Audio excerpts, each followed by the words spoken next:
Eu sou a Laísa, esse é o Passo Adiante. Hoje a gente está aqui para falar sobre o projeto de lei número 1252 de 2019.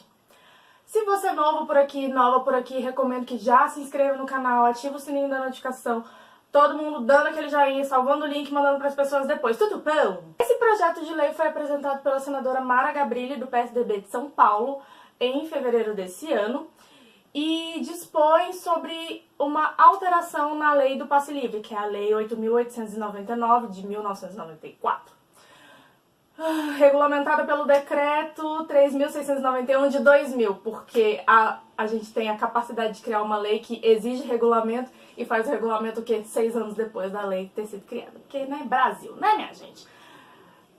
Processo legislativo nesse país é uma coisa que demora, tá? Mas não vamos nos ater a isso, vamos nos ater ao conteúdo da matéria, ao que trata esse projeto de lei, ao que ele visa trazer para as nossas vidas, né? Nós, pessoas com deficiência. A lei do passe livre garante às pessoas com deficiência acesso gratuito aos meios de transporte intermunicipais, interestaduais. Só que na lei não está especificando muito bem que tipo de transporte é esse. A ideia era que o regulamento viesse explicar que tipo de transporte era esse, mas o regulamento também não explicou. Então, hoje em dia, a gente tem a reserva de alguns assentos nos ônibus intermunicipais, interestaduais, para pessoas com deficiência e pessoas idosas.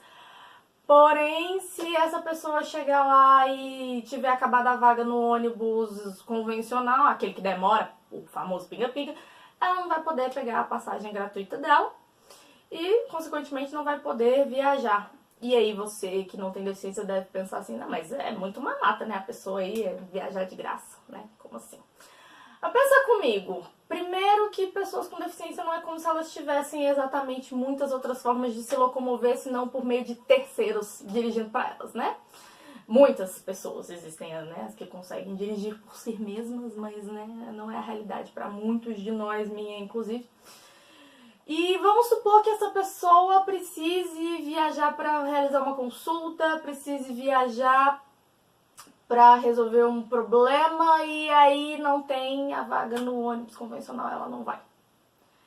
Então a ideia desse decreto é justamente estabelecer critérios mais específicos e rigorosos do acesso gratuito de pessoas com deficiência ao sistema, aos diferentes meios de transporte disciplinados pela União.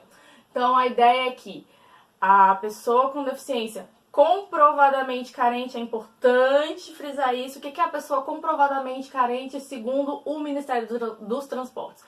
É a pessoa que tem renda familiar per capita de até um salário mínimo. Bom, a ideia é que essas pessoas possam ter acesso ao transporte marítimo, aos ônibus de tipo leito e semileito, ao transporte aéreo. Só que algumas coisas, mesmo nesse projeto de lei, também não estão muito claras. Por exemplo, existem algumas regras que se aplicam hoje à concessão do passe livre que meio que conflitam com as disposições da lei.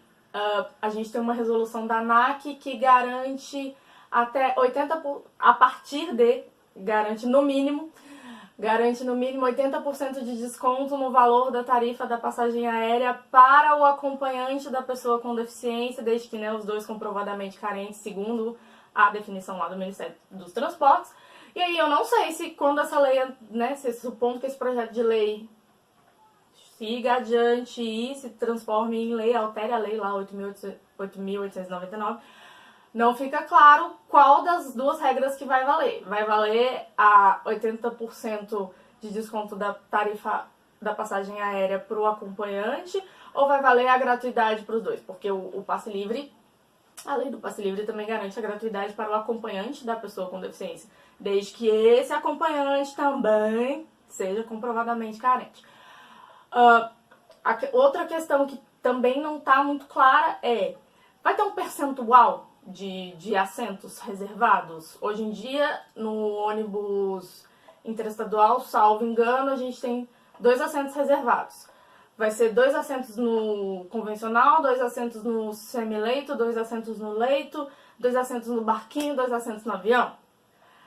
São coisas que ainda não estão claras, mas de toda forma não deixa de ser uma boa iniciativa, porque se você não especifica numa lei a que exatamente ela se aplica, você não tem como fiscalizar esse negócio, né? Então eu quis trazer informações para vocês e desmistificar um pouco essa história de que, mas aí, né, lá vai o cego, lá vai o bendito do cadeirante, fura a fila, compra carro barato, tem cota para entrar no mercado de trabalho, agora vai viajar de graça. Cara, vamos analisar a coisa de uma forma outra, que não essa egoísta que você costuma fazer. Como eu falei, pessoas com deficiência, em grande parte, têm mobilidade reduzida. Isso quer dizer que elas provavelmente não vão conseguir se locomover por elas mesmas. Elas vão precisar pegar um meio de transporte que não vai ser ela que está dirigindo. Pessoas com deficiência, em grande parte, têm bastante gasto com saúde. Elas gastam com médico, elas gastam com remédio, elas gastam com prótese, elas gastam com órtese, elas gastam com cirurgia. Eu não tô dizendo que você que não tem deficiência não gasta com médico, querido. Eu tenho certeza, né? Deve pagar caro aí num plano de saúde.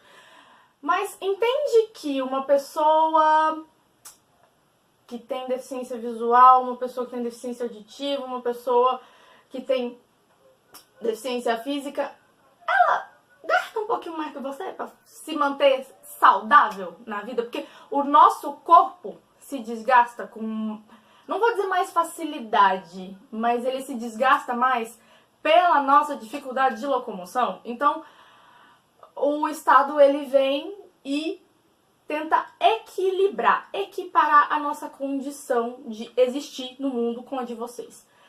Você não consegue andar sozinho, você não consegue dirigir, você não consegue chegar nos lugares por si mesmo? Beleza, eu vou oferecer um subsídio aqui, no caso, a gratuidade do transporte público, porque você é uma pessoa carente, então você já gasta muito e eu sei que você precisa chegar nos lugares. Então eu vou te garantir acesso gratuito ao meio de transporte. A lógica, nesse caso específico, é essa. Então, claro que isso vai se aplicar a diversas outras coisas, né? A ideia da política pública é equiparar pessoas que estão em posições muito distantes no espectro social, tipo, estão num esquema de desigualdade incrível, assim, fenomenal, horrível, no caso. E é para isso que as políticas públicas servem. Então, é muito importante que a gente fale sobre elas e não só fale sobre elas e explique, a partir de agora tem uma lei que vai deixar você viajar de avião de graça. Esse de graça, pega ele e coloca assim muitas e muitas aspas do lado desse de graça. Porque ele não vem de graça. Ele tem a sua razão de existir e a gente tá aqui discutindo essa bendita dessa razão de existir.